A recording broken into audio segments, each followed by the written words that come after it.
Hai Inci dan teman-teman, terima kasih atas kesempatan yang diberikan kepada kami, kelompok 1. Dan pada saat ini kami akan mempresentasikan hasil diskusi kelompok kami, yaitu mengenai penganggaran perusahaan.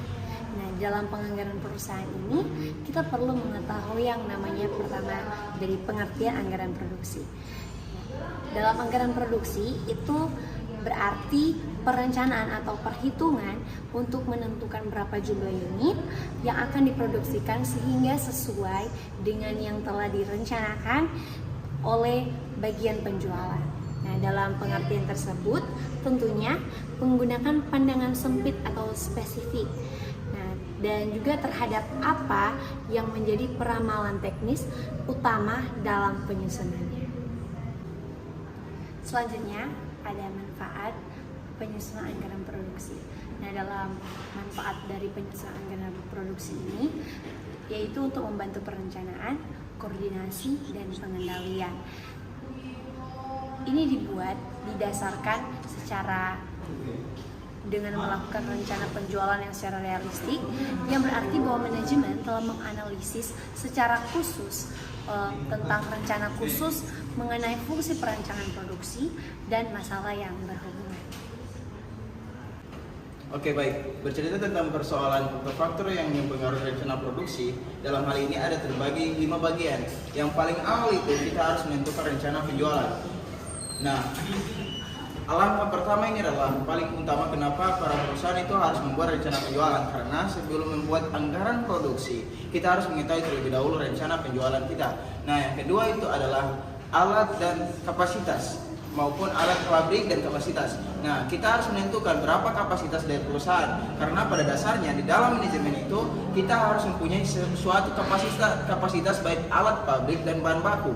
Nah, dalam hal ini kita harus memerlukan anggaran-anggaran yang akan dikeluarkan oleh perusahaan sendiri. Nah, yang ketiga yaitu tenaga kerja. Tanpa tenaga kerja itu sendiri perusahaan tidak bisa akan jalan. Nah, maka dari itu perusahaan itu harus membuat suatu anggaran produksi. Sebelum adanya tenaga kerja, kita harus menentukan berapa gaji yang harus dikeluarkan perusahaan. Nah, yang keempat itu adalah bahan baku.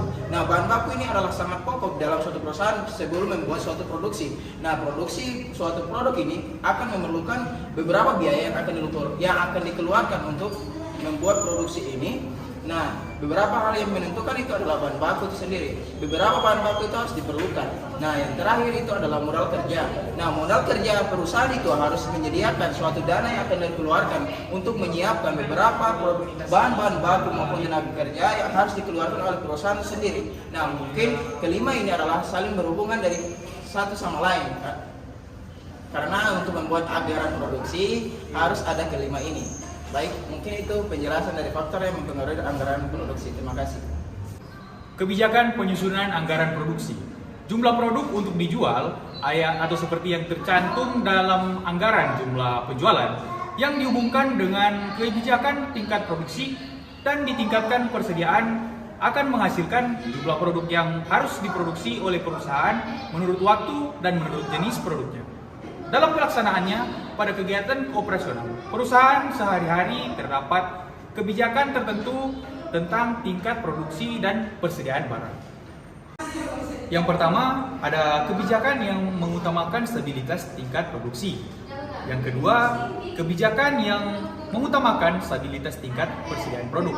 Yang ketiga, kebijakan yang merupakan kombinasi dari kedua kebijakan tersebut. Terima kasih. Selanjutnya kita masuk pada perencanaan produksi just in time.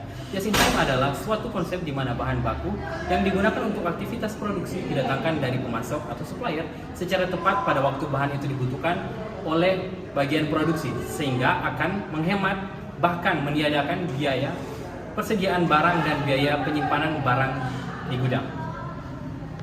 Selanjutnya ada langkah-langkah penyusunan anggaran produksi, yaitu yang pertama penentuan periode waktu yang akan digunakan sebagai dasar penyusunan anggaran produksi oleh bagian produksi. Yang kedua, penentuan jumlah satuan fisik barang yang harus diproduksi dengan mempertimbangkan anggaran penjualan. Yang ketiga, penentuan waktu pembuatan barang yang meliputi angka waktu yang diperlukan untuk memproses bahan baku menjadi produk jadi dan jumlah produk jadi yang akan diproduksi selama periode waktu tertentu dengan memperhentikan anggaran penjualan. Yang keempat, penentuan lokasi pembuatan barang. Yang kelima, penentuan urut-urutan proses produksi. Yang keenam, penentuan standar pemakaian fasilitas produksi agar tercapai tujuan efisiensi. Yang ketujuh, penyusunan program pemakaian bahan baku, tenaga kerja, dan peralatan. Yang kelapan, penyusunan standar biaya produksi. Dan yang kesembilan, tindakan korektif bila diperlukan. Terima kasih. Selanjutnya kita masuk pada penyusunan anggaran produksi. Dengan rumus tingkat penjualan dari anggaran produksi sebesar 1 juta, tingkat persediaan akhir sebesar 1.500.000 dan jumlah 2.500.000, dan tingkat persediaan awal sebesar 2 juta dan tingkat produksi sebesar 1.500.000. Jadi jumlah keseluruhan adalah 6 juta. Anggaran produksi sebagai dasar untuk menyusun anggaran bahan baku, BTKI dan BOP.